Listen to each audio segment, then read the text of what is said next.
Assalamualaikum warahmatullahi wabarakatuh, Ustadz. Waalaikumsalam warahmatullahi wabarakatuh. Nah, sebenarnya keutamaan bulan Muharram apa saja, Ustadz, dan mungkin juga ada peristiwa apa saja di zaman Rasulullah SAW terdahulu? Moga silakan, Ustadz. Terima kasih Mbak Nada. Bulan Muharram itu disebut juga pada tanggal 1-nya disebut dengan tahun baru Islam. Hijriah atau lazim juga disebut tahun baru Islam. Ini dimana pada saat itu setelah Rasulullah itu wafat, kalau tidak salah tahun ke-16 setelah hijrah, ini ada usulan dari Ali bin Abi Thalib kepada Umar ibnu Khattab, di mana Islam itu untuk punya tahun tersendiri. Artinya tidak ikut-ikut pada tahun Masehi, sehingga punya tahun tersendiri. Pada saat itu terjadi perdebatan. Ada yang meminta didasarkan pada lahirnya Rasul, tapi itu ditolak. Di mana pada saat kelahiran Rasul itu tidak terjadi perubahan apa-apa. Begitu juga ada yang mengusulkan wafatnya Rasul. Itu juga ditolak dari hasil musyawarah itu. Nah, yang diterima itu adalah hijrahnya Rasul. Di mana sebelum hijrah dan sesudah hijrah itu terjadi sebuah perubahan. Sebab hijrah itu yufariqu bainal haq wal batil. Jadi hijrah ini adalah perbedaan antara yang benar dan yang salah.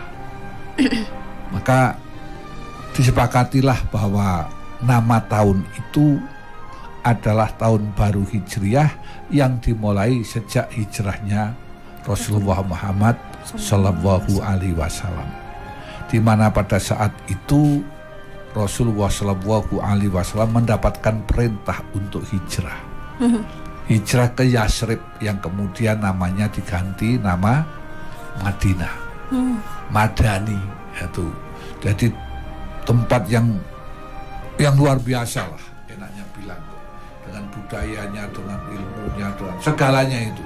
Jadi masyarakatnya yang disebut dengan masyarakat Madani. Nah, diberi nama Madinah. Nah, pada saat itu orang-orang kafir Quraisy ini sedang berpikir bagaimana untuk membunuh Muhammad. Bab kalau dibunuh oleh seorang itu akan mendatangkan permasalahan baru. Dibunuh oleh kabilah akan mendatangkan permasalahan baru. Akhirnya mereka sepakat bahwa setiap kabilah itu mengirimkan tokoh-tokohnya, pemuda-pemudanya untuk membunuh. Nah, ini yang perlu dipahami. Nah, pada saat hari H yang telah ditentukan, rumah Rasulullah itu sudah dikepung oleh pemuda-pemuda yang siap untuk membunuh. Rasulullah waktu itu di rumah hanya bertiga, yaitu Rasul sendiri, Abu Bakar As-Siddiq, dan Ali bin Abi Thalib. Rasul mengatakan, siapa yang mau mengganti tidur di tempat tidurku menggunakan selimutku? Ali menjawab, saya siap. Surga sebagai jaminanmu. Ini dulu itu kalau kita sudah berbicara surga, orang itu sudah samina wa ata'na. Apa saja Ustaz? Apa saja langsung. Itu adalah untuk surga. Sehingga ngaji kita ini juga untuk surga. Bukan untuk cari makan. Udah kita jumpai itu antara ngaji dengan humor, ngaji dengan lawak, ngaji dengan nyanyi, ini justru ngajinya itu hanya menjadi bumbu. Kalau dalam bahasanya micin. Tapi yang pokok itu justru yang dijual itu lawaknya. Nah, kalau dulu yang diutamakan agamanya, surganya yang kita cari. Dan mereka berjuang untuk menggapai surga itu ya tenaga, ya pikiran, ya harta. Nah, kalau sekarang kan mohon maaf terbalik. Balik itu justru kaya raya. Sudah dipatok malahan Ustadz ya, sekian. Ya, bahkan ada tarifnya. Manggil ini sekian. Inilah yang menjadi problem sebenarnya, kerusakan-kerusakan di dunia ini. Nah, maka untuk melindungi Rasul, siap disampaikan Rasul surga sebagai jaminannya. Kemudian Rasul keluar dari rumah dengan diperintahkan membaca Yasin.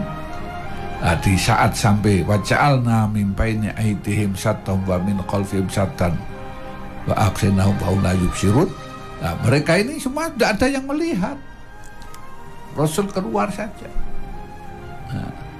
Nah, dalam keluarnya Rasul itu perjalanan menuju Madinah ini mengalami banyak proses. Nah, menurut riwayat yang pernah saya baca, Rasul itu bertemu dengan Sarokoh, di mana Sarokoh itu ya orang yang tidak suka dengan Rasul juga. Orang kafir itu. Iya, orang kafir. Tetapi saat itu sedang mabuk. Nah, kalau mabuk di sana itu bukan sekedar satu gelas, bukan satu botol. Enaknya bilang itu ya mandi tua. Karena memang luar biasa. Nah, mau kemana Muhammad? Ini mau hijrah ke sana. Nah, Rasul itu berjalan. Sarokoh itu datang ke Ka'bah. Karena orang-orang yang mengepung Rasul itu setelah sampai jam D-nya, waktu yang telah ditentukan, masuk. Sudah mau mengangkat pedang untuk mau dibunuh, dibuka ternyata Ali yang ada. Nah, disinilah orang-orang jahiliyah pada saat itu, kalau bukan sasaran itu nggak mau. Bukan kita sauliye, enaknya bilang kalau kita mau mencuri konangan ya adanya pisang ya ambil pisang gitu. Ya benar. Enggak. Di sana betul-betul sesuai perintah ya Ustaz. Sesuai perintah, sesuai dengan ketentuan. SOP-nya itu jelas. Yeah. Gitu. Nah, lalu ditanya, kemana Muhammad? Muhammad telah pergi bersama Allah. Dijawab Ali. Nah, akhirnya kebar sampaikan, akhirnya di Ka'bah itu ada pengumuman. Siapa yang bisa menangkap Muhammad baik hidup maupun mati akan mendapatkan hadiah unta 100 unta bermata biru. Nah, pada saat itu Sarokoh karena tadi sudah ketemu Muhammad Rasulullah, dia mendaftar untuk ikut. Nah, lalu menemui Abu Lahab, Abu Jahal, mana uang mukanya dulu. Nanti kamu ngapusi, kapan kamu nggak ngapusi saya, kata Abu Jahal, Abu Sarokoh. Nah, jadi kalau nanti kamu bohong, ya kalau aku bohong, kapan kamu nggak membohongi aku? Nah, gitu dulu. Balik, akhirnya berangkatlah dikejar Rasulullah. Setelah ketemu dalam hati dengan membawa pedangnya itu, Sarokoh mengatakan dalam hatinya ya, unta 100 bermata biru. Karena dia tahu bahwa Muhammad Rasulullah itu tidak membawa apa-apa. Tidak membawa perang, pedang, tidak membawa apa-apa, udah pokoknya hanya berdua. Maka kalau saya ini dengan naik kuda lari sambil disabet, kena lah gitu ya. Kena mati gitu. Itu hitungan akalnya Sarokoh. Tapi apa yang terjadi setelah dekat Rasulullah, Sarokoh kaki kudanya tertuncap di pasir sehingga jatuh minta tolong pada Rasulullah, Muhammad tolonglah aku. Ditolong oleh Rasul. Padahal tahu bahwa Sarokoh itu akan membunuh, sudah membawa pedangnya itu kan. Akhirnya ya sudah ya Sarokoh, aku tak melanjutkan perjalanan. Ini Pak, ini maaf sudah bahasa saya, tapi maksudnya begitu. Akhirnya Rasul pergi lagi. Nah, hati Sarokoh itu kalau bahasa kita ya asem, celeng, temenan gitu. Kok mawi kaki kuda, akhirnya dia naik lagi, kejar lagi. Deket terjadi yang sama. Minta tolong lagi, ya ditolong lagi oleh Rasul. Jan asutenan iki lah kok ono apa itu kejadian yang tak terduga gitu ya, kok lagi-lagi seperti itu kaki kuda itu ke apa ya, nuncep gitu ya, nuncep itu akhirnya jatuh. Pisan meneh pokoknya kejar lagi. Yang ketiga sama juga begitu, kemudian minta tolong pada Rasul, ya ditolong padahal sudah 3 kali. Lah itulah hebatnya akhlak Rasul. Gak seperti kita, kalau benci itu sampai ubun-ubun, dadi banyu moh nyuwek, gak digodhong moh nyawuk itu. Kalau bahasa diwaliknya kan begitu. Nah, akhirnya dia menyadari, ya Muhammad, Tuhanmu itu dibuat dari apa? Kok hebatnya lah enaknya bilang gitu loh.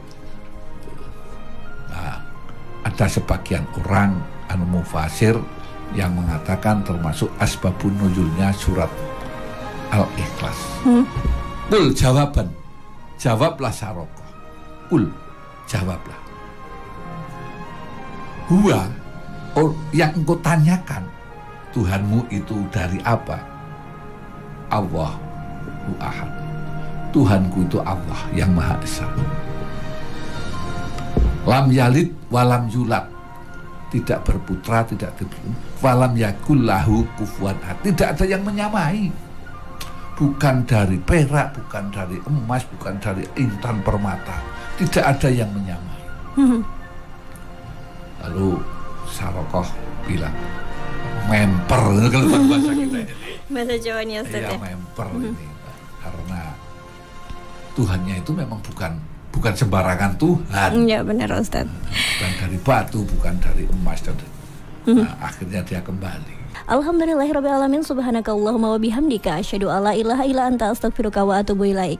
Maha suci Engkau ya Allah dan segala puji bagimu. Aku bersaksi bahwa tiada Tuhan melainkan Engkau. Aku mohon ampun dan bertobat kepadamu. Wassalamualaikum warahmatullahi wabarakatuh.